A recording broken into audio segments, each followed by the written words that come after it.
Hey everyone, I have finally beaten Escape from Tarkov and gotten the Savior ending, so I thought I'd finally sit down after 2,400 plus hours of Escape from Tarkov play and finally just give my favorite game of all time a review. I've been playing Escape from Tarkov since late 2017 or early 2018, I'm not entirely sure exactly when it was, but I've played essentially every wipe throughout that time until the last wipe or two prior to 1.0, played Arena, done the OG Shooter Born in Heaven, gotten my Kappa, essentially done it all. And a few weeks into 1.0, I decided I was just going to power through the game and switched over to PvE from PvP. Now, I know in saying that, the first comment I'm going to get here is someone saying, get good, PvE sucks, blah, blah, blah. And to quote Rick Sanchez, your boos mean nothing to me, I've seen what makes you cheer. So, like I said already, I've spent over 2,000 hours playing PvP Tarkov, and I'm perfectly fine at it and happy playing it. But I just wanted to have a nice uninterrupted flow through the main story of Tarkov. And given that it took about 400 hours to do in PvE, the 10,000-something people who've already beaten it in PvP have nothing but respect from me, because that seems like a grind. So anyway, with that, let's just talk about the general gameplay of Tarkov. First and foremost, as I already said, Escape from Tarkov is my favorite game of all time. I have never played a game as much as I've played Tarkov, and it scratches almost every itch I've had in a game. High-risk, high-reward gameplay, driving some of the highest highs and the lowest lows. A gameplay loop that encourages people to fight smarter rather than harder. Fairly realistic ballistics, a wildly detailed gun modification system, all of it. It's a great time. If I have a complaint in the gameplay loop, it's probably that despite how much unique gear content there is in the game, the meta tends to drive your equipment decisions. There's just never a good reason to run a bank robber rig, or to wear a soft cap instead of a helmet, or use a bolt-action rifle when there are semi-automatic weapons that can run the exact same ammo and calibers. The sole reason to use a lot of the gear in Tarkov is either because you have a quest that requires it, or simply for the memes. And I've had a lot of fun running around without armor and nothing but a Papashka on reserve, or running low-risk naked Mosin sniper missions on woods without my headset while listening to webinars while working at home. You know, I've had a great time camping a PMC on the pier of Shoreline with a 20x bolt-action sniper rifle, simply because of the tension and the drama that genuinely sniping from 200 or 300 plus meters can create in that type of environment. But there's a stark contrast in the weapons and gear you run when you're playing Tarkov to win versus playing Tarkov simply to enjoy the variety that it has to offer. And I've played Tarkov long enough to see all of the meta ammo go from good to bad.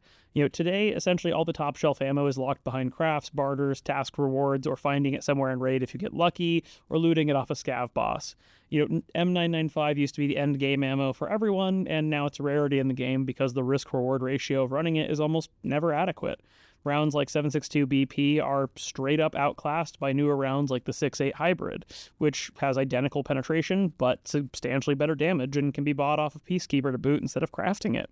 And some of the best guns and ammo in the game are essentially never worth running, because why would you want to run $1 million in guns and ammo when a player with a Hunter Vepr can click on your head and walk away with it? Tarkov has always had a bit of a risk-reward parity problem, but with the later stages of development bringing us things like a genuine 50 cal, there's just no good reason to run that gun unless you're totally indifferent to losing your unique or ultra-rare kits. And one final note on guns is just the jamming mechanics. I think it's a fun, quality of the game or feature of the game, but there's essentially an exponential relationship between gun quality accuracy and jamming. And a gun that's over 80% will essentially almost never jam, and a gun that's below 50% is probably jamming every other magazine, and if you get down to under 20%, it's going to jam every few shots. And as quality goes down, accuracy also just goes wildly out the window in a strange way. And that just isn't generally how guns work when they get dirty or banged up.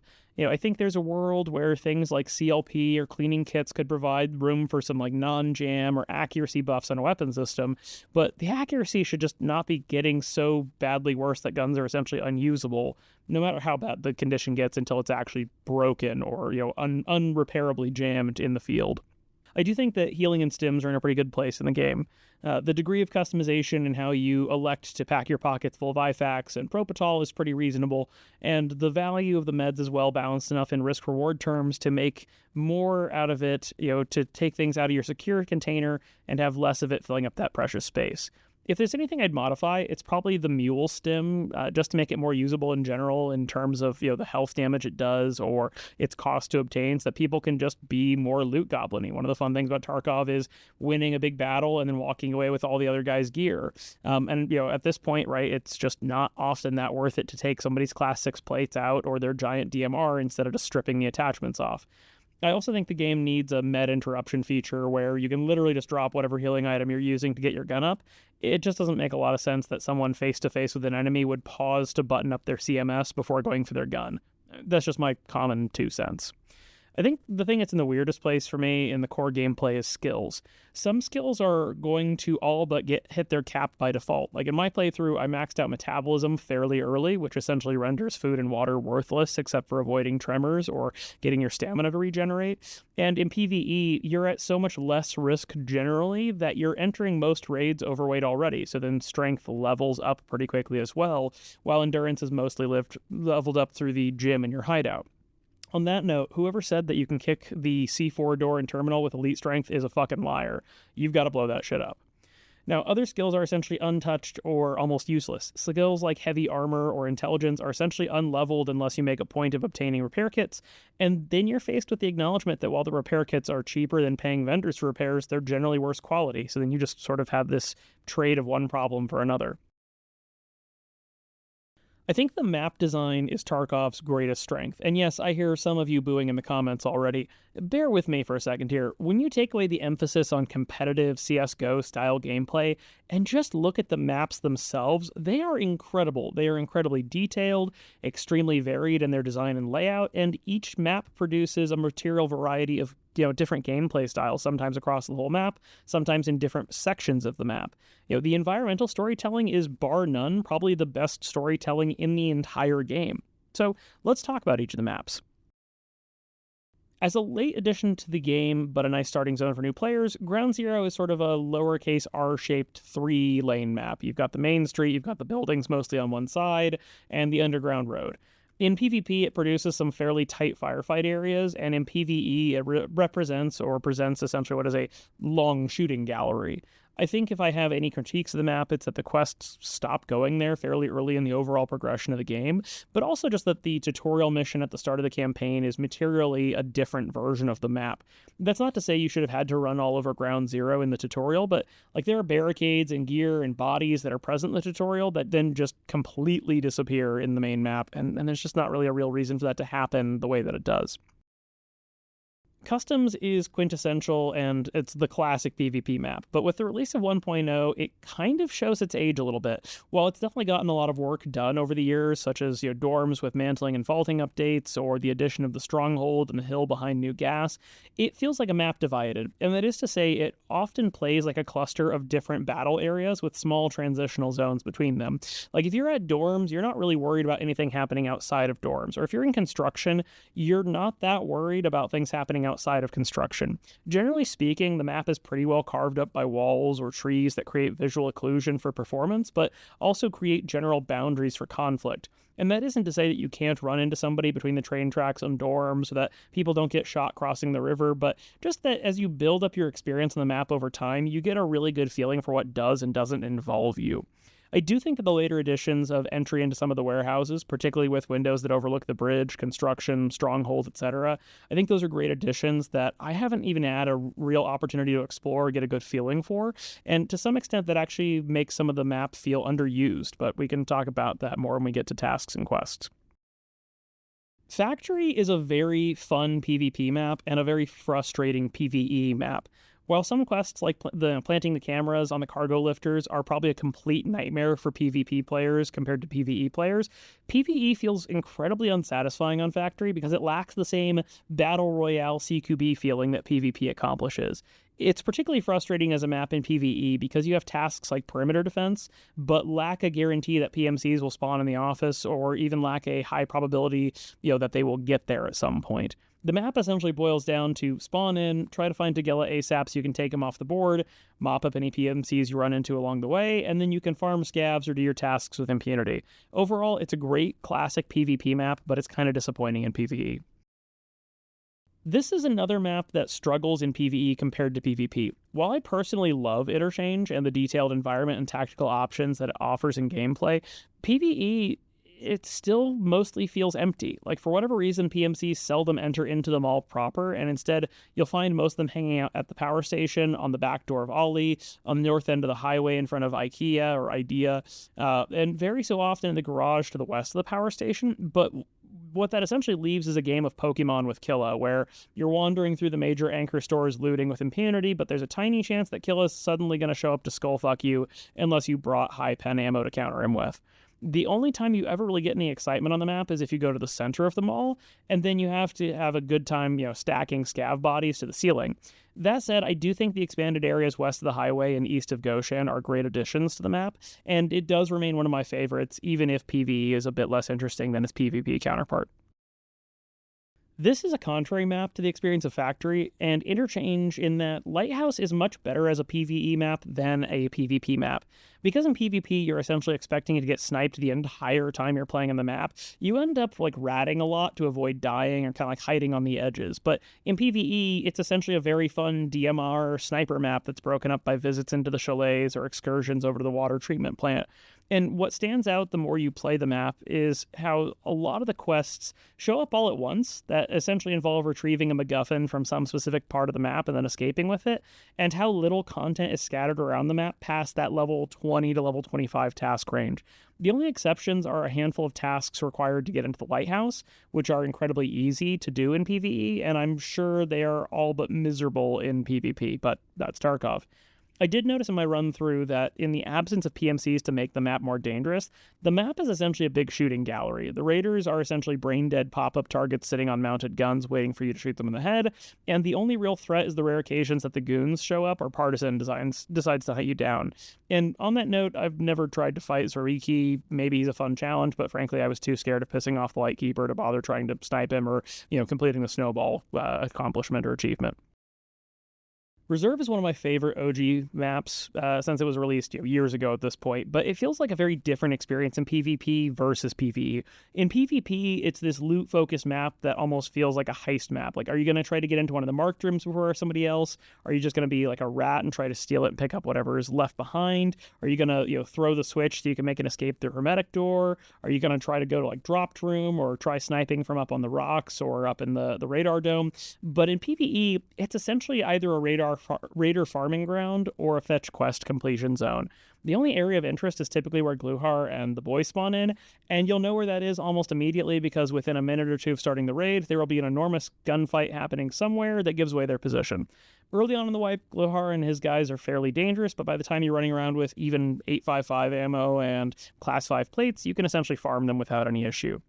While I never did a single scav run on my playthrough, historically, Reserve has actually been my favorite player scav map, because there's just so much loot lying around, and it's a great place to stock up on 5.45 BT rounds, or just make a couple 100k in gun attachments from one of the mechanical garages. And if you got a good scav loadout, you can always try your hand at triggering and fighting the raiders in the bunker, or down in the storage lot. I'm going to get some booze on this one, but believe it or not, Shoreline is my original favorite map, both before and after the landscape additions and updates that they put in before 1.0. It's a sort of map that has everything. You have long-range sniping positions where you could camp and ambush people. It has the right density of hills and drops for some classic mid-range outdoor firefights. And if you want to get spicy, you can go up to the resort and get murdered by Chads in Chad Valhalla. And what makes me sad is that even with the release of 1.0, it feels criminally underused. Some people point to the entrance of Labyrinth and Terminal as making Shoreline a bigger deal than it used to be, but there are so many underused points of interest on the map.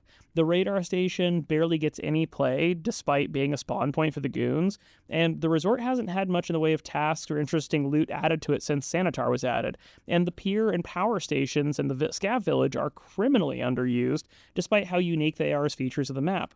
All of that to say, Shoreline is easily my favorite classic map in Tarkov, and I do wish they had just gotten put to better use in 1.0 and in PvE in particular.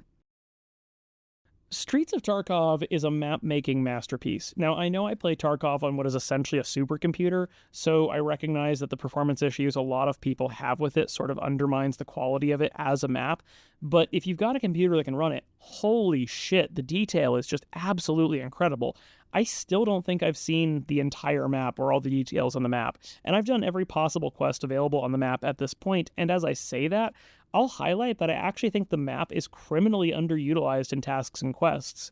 There is such a remarkable abundance of interesting rooms and features, hidden details that you never have a reason to see or experience unless you go looking for them or happen upon them. I'll talk about this more when we get to the tasks section of the video, but you can expect Streets is going to be a big part of what I will talk about. Woods is an interesting map because it went from being the worst map in the game to a great map, generally speaking, with its pre-1.0 expansion from hugging around the sawmill to being a much more open environment with a lot more room for maneuverability. It's sort of a feature and not a bug of the map, but over time Woods feels a bit more empty than it needs to be. While I enjoyed sniping into the new scav village when it was added into the game, or braving the cell tower scav bunker at the risk of getting one-tapped by Bird Eye, and that all adds to its charms, it's a map that feels a bit underutilized in its landscape.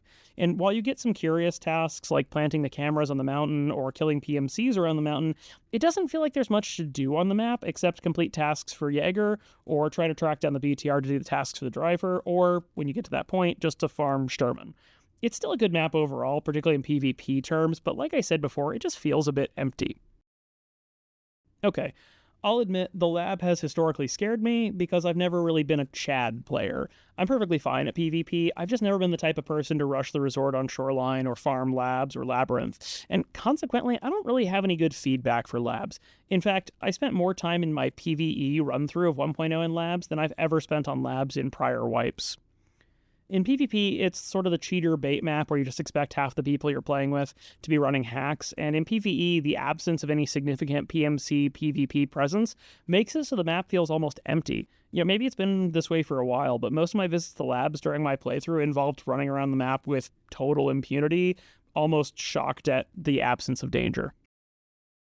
Of all the maps I have little experience with, I have the least experience with Labyrinth. When Labyrinth was first released, I went and played through the initial event and essentially got skull-fucked by Shadow of Tagilla on every raid, and this essentially made it a no-go for me, so I had never really been back until 1.0. And if you've watched the Escaping Tarkov series, you'll see that I essentially left it as late as possible in the primary quest line. So it was my great and pleasant surprise that Labyrinth is apparently now completely farmable compared to how it used to be. You log in, you escape your room, you make some noise, you hose down the guards in Shadow of Tagilla, reload, mow down Vengeful Killa, and then spend the next 30 minutes shoving your backpack full of high-value loot. I get that the map in PvP has other hostile PMCs, or at least I've read that that's the case, but in PvE, as long as you bring some M61 ammo, you're going to go home happy. And I think what Labyrinth demonstrates, though, is that the map makers at Battlestate do have the ability to be really creative with environments or environmental effects, and the fact that Labyrinth essentially has the most map features or map interactions going on, other than the terminal map, really suggests that some time could have been spent in future, or should be spent in future, adding a bit more environmental liveliness to some of the other maps. Terminal as a map is incredibly impressive, not only because they managed to make a realistic port area, still have some diverse environmental combat areas, but also because it feels very alive. We'll talk more about Terminal and what's happening on the map when we talk about tasks and Black Division, but as a map, it's very cool to see in action, and I think there are a lot of creative elements that make the map feel just as full as it is big. It's hard to discuss Terminal without taking time to talk about the tasks you're doing while you're there, so I'll leave that for the map itself for the time being. But it's very big, it's very cool, it's a lot of fun. Enemies in Tarkov are, well, probably its weakest element. I don't think it's ever been clearer to me than playing through the game on PvE, but it is now incredibly clear to me that the AI is just the weakest part of Tarkov's game design. Like, scavs are just walking, talking cutout targets. Their threat detection is weak, their aim is terrible, and they are essentially just sacks of murderable task completion points carrying around boxes of apple juice. And I know that this hasn't always been the case. I recall the old era of scavs that were like psychic, who would detect you the second you looked at them, and I have been the victim of 1,000 head-eye deaths to scavs in the past. But with the release of 1.0, scavs are essentially all brain-damaged zombies wandering the exclusion zone with guns made out of papier-mâché and loaded with crayons. Like, they are just only dangerous in large numbers, which is rare, but it happens occasionally, or when you're otherwise in a suboptimal situation, like having to do a raid without armor because Jaeger's a dick. AI PMCs are about as dangerous as the average scav probably should be. They can actually aim, they occasionally use grenades, and they actually have ammo that can hurt you with some degree of reliability. I understand that they're going to be harder to code because you just can't emulate human behavior that well, but AI PMCs are just no comparison to real people. I'd say in PvP Tarkov that PMCs are the real bosses of the game in terms of threat level, but essentially AI PMCs in PvE are more just dangerous walking targets, even if they're only so dangerous because they have decent ammo and they tend to travel in groups, which are the key factors that can make scavs any sort of threat. There's also a double-edged sword factor with AI PMC groups, which is you have a ton of tasks to kill PMCs, and the fact that they almost always spawn in the same one or two patterns in every raid and on every map means that you can reliably find them in your quest areas or unreliably never find them in your quest areas because they never spawn there and they almost never will path there or patrol there. For example, in capturing outposts, you can reliably get PMCs at the Fobon Woods, but they are not nearly as common at the Stronghold and Customs. Black Division is as terrifying as they are stupid, and it's a really annoying combination. Because they're so heavily armored and because they're so heavily armed, you essentially have to shoot them in the head. You can kill them on full auto with high pen ammo, but because they have such an increased health pool in their thorax, trying to full auto them down to center mass means you're going to get shot back, and that means that there's a very high chance you're going to die. So you spend your whole time fighting Black Division trying to get a satisfying thunk when you click on their head. Now, in turn, you can essentially not go toe-to-toe with them, and that's where their stupidity comes into play. Black Division will either stand still and threaten you to play who kills who first chicken, or they will run around in comically stupid and non-tactical ways that such high-tier operators would just never do. In Terminal, I died the most in the armory area right at the start of the raid because they'd either aimbot me from a distance or I'd peek them at the door into the admin building for more than a second. But in turn, if their AI decided they wanted to push you in the armory, you could essentially just gun them down with impunity. It just makes for a very frustrating experience because they're either not a threat at all, or you've got to kill them almost immediately before they laser beam you to death with a full auto mag of M995. And it just feels like Black Division would have been better suited as a squad you could barely fight back against. But that could really only be accomplished if they had better AI programming. Imagine that instead of them being an obstacle that you have to clear multiple times at different checkpoints around the map, what if it was a dedicated Black Division squad chasing you across the map, and they're like fragging rooms or they're, banging into rooms. And so if you're moving too slow across the map, they'll catch up to you and sweep up behind you, and, they're very hard to fight off or be able to stop. So you're kind of trying to stay ahead of them. But instead, you just have to defeat a couple of roving Black Division aimbot turrets around the map in set places, and they're either easily defeated as a static threat that you can flashbang or frag, or you have to otherwise try to lure them into running around so you can just shoot them while their gun is down. Cultists are probably best described as a weird PMC fight.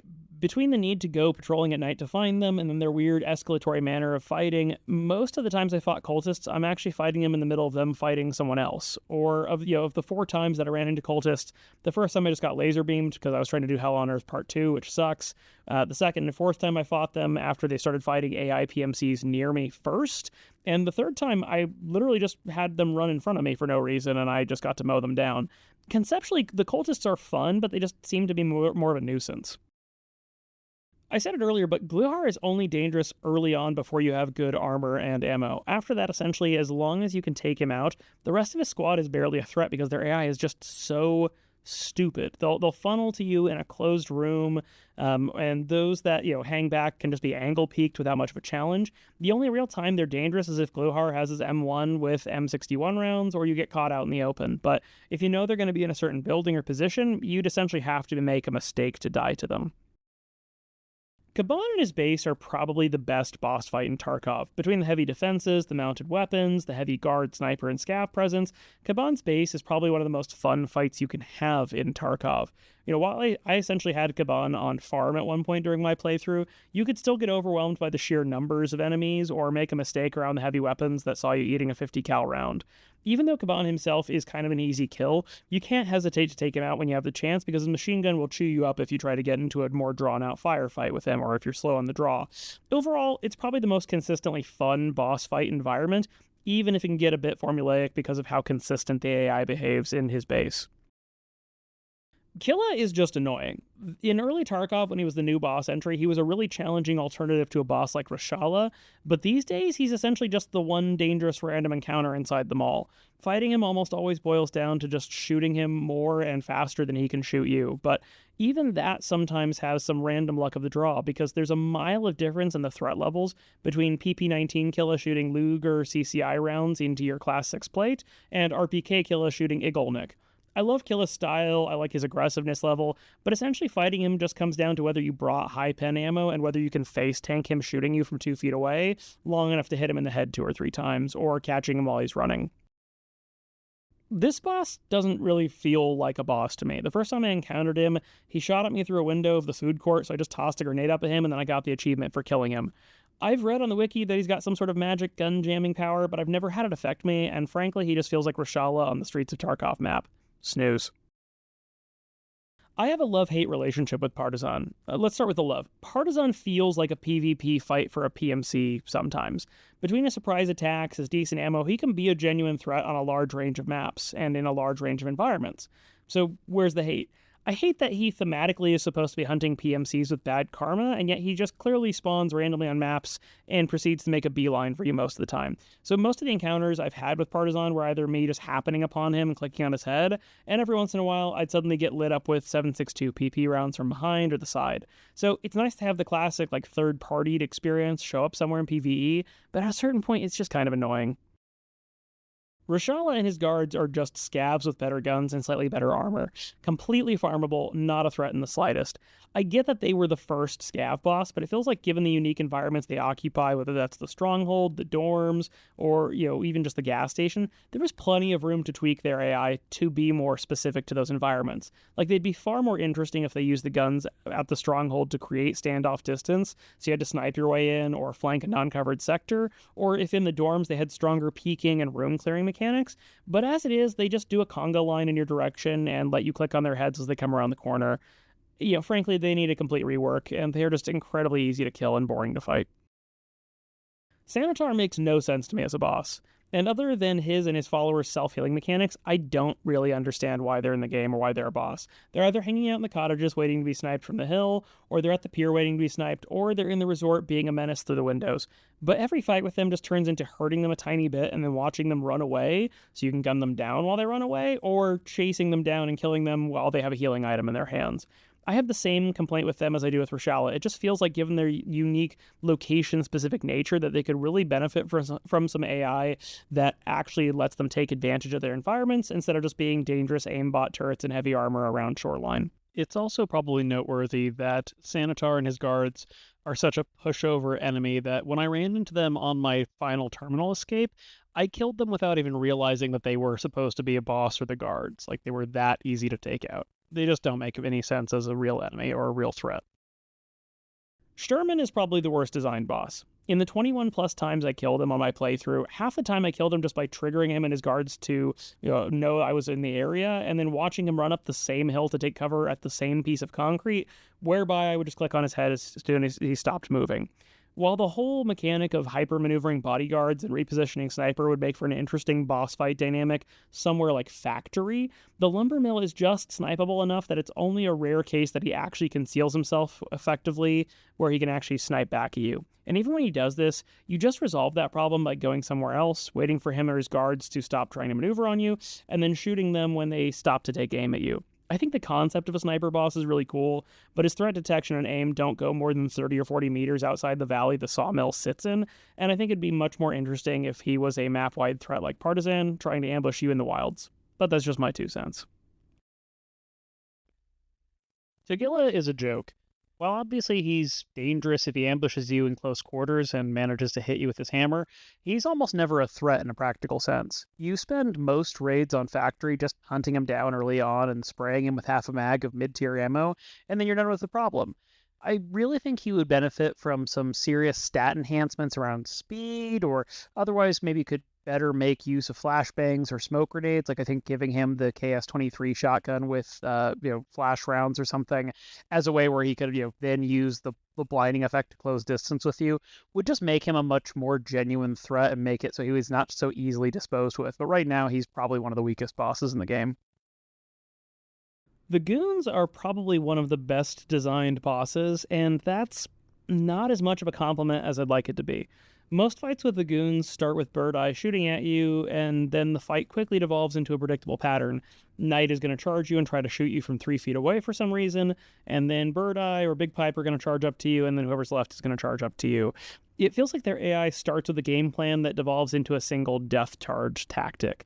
I think the only time I've ever seen them leverage their strengths was getting trapped in a wood cabin in the cult village on Woods, where Bird Eye kept suppressing the door I was shooting out of, and then Big Pipe fired his grenade launcher inside before Knight pushed the door. But otherwise, most of the time, it's just been a conga line strategy where the Knight pushes and then the other two push after him. I'll admit, the Labyrinth bosses scared me originally, and now they're just kind of pathetic. Once you get over the fear factor and bring sufficient quality ammo, the entire Labyrinth lobby on PvE just charges you in the first minute or two after you escape your starting room. And while I appreciate that Labyrinth was supposed to be a short-term add-on map when it was released, it feels like they put a ton of work into the environment and no work into the bosses, and that's disappointing. Imagine if instead of death charging you, the Minotaur Shadow of Tagilla was using the maze and the traps and trying to lure you into chasing him and then ambushing you, or otherwise setting you up to try to flank only to fall into a spike pit trap. I don't know, it just feels a lot more interesting in PvP with other PMCs as a threat, but in PvE, it's a bit of a letdown compared to how intense it felt when it was first released. I don't know. I've never fought him. Seems like a fun sniping challenge. I'm sure I'll try it sometime. The first hint you get of the story is the fact that you can now talk to the traders. And that's a cool feature at first. And then you realize it's barely better than chat dialogues, and it's a bit of a disappointment. The dialogue choices almost never matter, and if they do matter, the game pops up and tells you in big bright letters that this is a big decision. In turn, it feels like the writers forgot they had more people for you to talk to than Lightkeeper and Mechanic. You start the game by talking to Ragman, and then you talk to him one more time for a story quest later, and that's it. You never have a reason to talk to him again. Same sort of thing happens with Therapist, same sort of thing with Skier. Propor you talk to a handful of times, but seldom for anything important after you've handled the case being, given to him or taken from him or however you do it. You never talk to Peacekeeper for some reason, and then Jaeger you only talk to once or twice, but you talk to Mechanic over and over and over again, and then Lightkeeper. Holy shit, Lightkeeper is incredibly broken. Every time you go to the lighthouse, you have to do his entire introduction dialogue over again. Then, on the rare cases where he talks to you about something other than the most basic text responses to picking up his next quest or turning in his last quest, he literally visually resets. Like, he's talking to Vovoda in the radio, and then he despawns the radio in his hand and has to pick it back up again to talk every single time it's his turn to talk. It's just so badly broken, and I don't get why they put so much work into the lighthouse and the tasks to get access to it and the whole story animation to reach him, only for it to be so obviously janky. It just seems like it didn't go through any sort of QA, and it's sort of a letdown. Almost all the general tasks in Tarkov carried over from before 1.0, and I'm not complaining. There's always been an incredible depth and variety to the tasks, even if some get a little bit repetitive. You get a lot of kill X number of scav missions or kill X number of PMC missions, and I don't really mind those because this is a shooter after all, but the quality varies based on the conditions applied to it. There are famous tasks like setup where you're doing something in a suboptimal way for a specific reason, and in that case, being that you're trying to pull sort of a psyop. But on the other hand, you sometimes get tasks like goals and means where Mechanic is telling you that the only way to test out a particular gun is to specifically kill PMCs from a long range with a gun that is not well suited to long range. And it just suffers from this ludonarrative dissonance problem, because what your specific objective is in the task doesn't actually match up to what the task is asking you to do or accomplish or what result it's supposed to produce. I think there's also a huge opportunity for more tasks in the game, or to mix up existing tasks in the game, particularly because a lot of tasks were sort of created at the time of new areas as modifications in the game. For example, you have 3 different tasks from Skier, Propor, and Therapist to go to the cottage, the pier, and the resort on Shoreline. All 3 of these tasks exist because they added Sanitar to the game at one point, and so they wanted to give you a reason to go where he was likely to spawn, and then to have a reason to fight him. And that's all fine, but then you have things like Streets of Tarkov, where you have enormous set-piece locations and 100 different subspaces to check out within those set pieces, but you have almost no tasks there. For example, There's an entire event space in the upstairs of the Pinewood Hotel, but there are no tasks to make you go find it or explore it, nor any good loot to make worth going up there. But the map makers did an incredible job of filling the space in anyway. Like, there's a dead guy on top of a grand piano who looks like he was put there to do field surgery or something. How hard would it be to take a million of the tasks that ask you to go to the musician's apartment with the bridge key to plant a marker or find a guitar pick or stash a sniper rifle, and instead have the task be to find out what happened to Ivan, and oh look, Ivan died on the grand piano, and now there's a follow-up task to find out what happened to his brother who was last seen with him. There are just so many examples of cool places on the maps in Tarkov that get no attention from the tasks or from a loot standpoint. So they're just under-trafficked pieces of the map that you essentially run past 100 times. And I just think it's a huge missed opportunity to make the best use of the space instead of stacking multiple quests in the same 100-square-foot spots on the same maps over and over again. I like the overall story of Tarkov, and I'm going to get into spoilers territory here, so if you want to be surprised, here's where you should get off the ride and just go play the game. The overall idea that Terror Group is actually being run by like a cult or sort of like the Illuminati equivalent adds some real stakes to the game, and it actually surprisingly ties together a lot of the narrative weirdness of the game when we were just playing the game without the core story in pre-1.0 tasks. But the evidence gathering exercise is kind of a mixed bag. Some of your tasks have a decent progression, such as Falling Skies, where you're steadily trying to track down the black box, and then eventually the case you need to get the ticket out of Tarkov. But at the same time, that same task is weird because you pick up the black box and then you go back to the plane to pick up the case, which was less than 10 feet away the whole time. And it just feels like in a task where you were just being sent to explore, you almost certainly would have just run into the case anyway and said, maybe this is valuable. But it just doesn't exist and it doesn't spawn in until you get to the right stage to go find it. Or in They're Already Here, you end up going to a hidden server room underneath the power plant interchange, only to go right back to it immediately after you just left to do something you definitely could have just done while you were there the first time. In some other quests, you pick up based on environmental items, such as the note for accidental witness or finding notes on the outside of medical tents. There's just not a very clear reason why a random bulletin or note on a desk somewhere would send you pursuing these lengthy and convoluted sequences of tasks to go obtain evidence.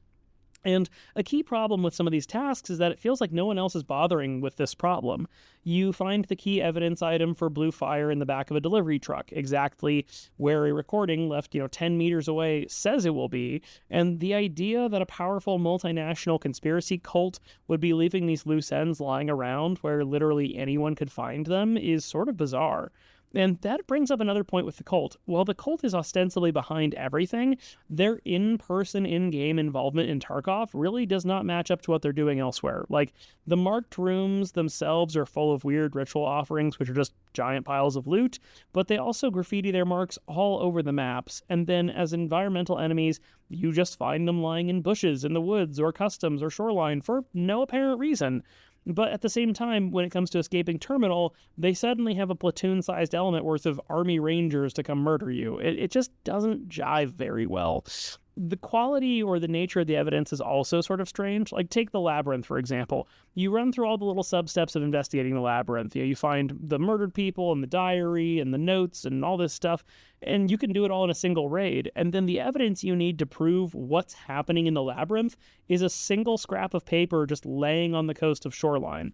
Apparently taking pictures of the place or bringing any of the other documentation in the observation room and the information you found inside the labyrinth itself wouldn't be sufficient for proving that horrible experiments were happening in there. Again, it just doesn't really jive. And all of this leads up to the main Terminal mission, which, by the way, is an incredibly fun experience. I know I'm sounding like a bit of a downer here, but Terminal is a good time. But it strangely provides a great demonstration of what makes Tarkov awesome, and yet also highlights a lot of the issues I've already discussed. You ostensibly can follow environmental clues to get you where you need to go in the mission, but because of how restrictive the timeline is and how challenging the enemies are, you're much better suited just following a guide that tells you step by step where to go on the map. And even with that guide, you're essentially in the middle of a distribution of the world's dumbest scavs and the most dangerous enemies in the entire game. On one of my attempts on Terminal, I got 87 kills, of which the vast majority was just easily clicking on the heads of a half dozen scabs walking slowly towards me in a pack as if they were completely blind or unaware of what they were doing. And at the same time, the Black Division is essentially unfightable. You have to catch them while they're sprinting, shoot them with a rocket launcher, or hope that the random number generation behind their accuracy mechanics doesn't roll on your thorax more than twice, or otherwise land on your head. So you don't really feel like you're fighting them so much as you're cheesing them or praying that the randomness doesn't result in your death. And none of that is to say that Terminal isn't a hell of a good time, but when the entire experience is a weird spectrum between being God or being on the smiting block of Black Division's laser beam aim, the environment is doing a ton of the lifting while the actual gameplay is sort of a letdown. Still, nothing does beat the deep satisfaction you get when you finally arrive at the extraction point and see that green box tick down to 0. What I'd love to see from Tarkov in the future, well, I said it at the top. Escape from Tarkov is my favorite game of all time. I know I've been sitting here, kind of ripping on it and bringing up my issues and concerns with it, but what it does well, it does better than anything and anyone else. And that's create an intense and high-pressure experience that produces some of the highest highs and the lowest lows I've ever felt playing a video game. I think the foundation of what makes Tarkov is excellent, and I wouldn't have it any other way. But I think the long development time of the game and the need to iterate content for players to enjoy during the beta with the long-term roadmap has left some holes in the experience that could really use some more attention going forward. I would love to see more attention paid to the nature of the tasks and the quests between PvP and PvE. A lot of the tasks in PvE seem like they've just got to be awful in PvP, and vice versa for PvE, with tasks like perimeter defense or capturing outposts entirely dependent on whether the game has randomly spawned AI PMCs there or whether they're ever going to pass through or not. Whereas, going to fight somebody in the office and factory is almost a guarantee. Going to fight somebody, at the stronghold is almost a guarantee. Going to find somebody in dorms, almost a guarantee. So it's just sort of this weird thing where the lack of real people actually makes some of the tasks a lot harder, which is surprising. I'd love to see a lot more work put into the AI and the bosses, because right now the AI just isn't immersive.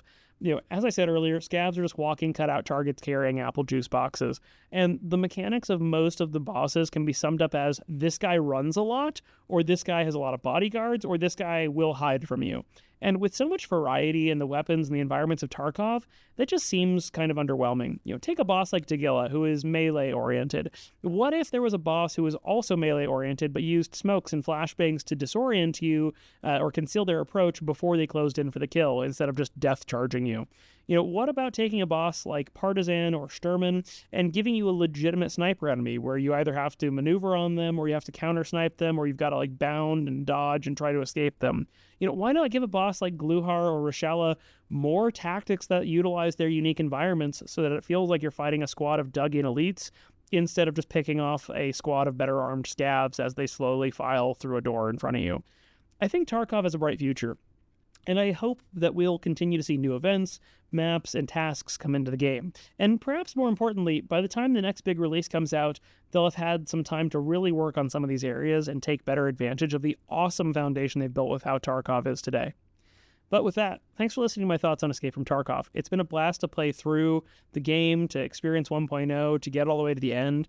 I'll say escaping Tarkov is one of the most satisfying things I've ever done in a game. So I hope you've enjoyed my thoughts and the experience overall, and I'll see you in the raids.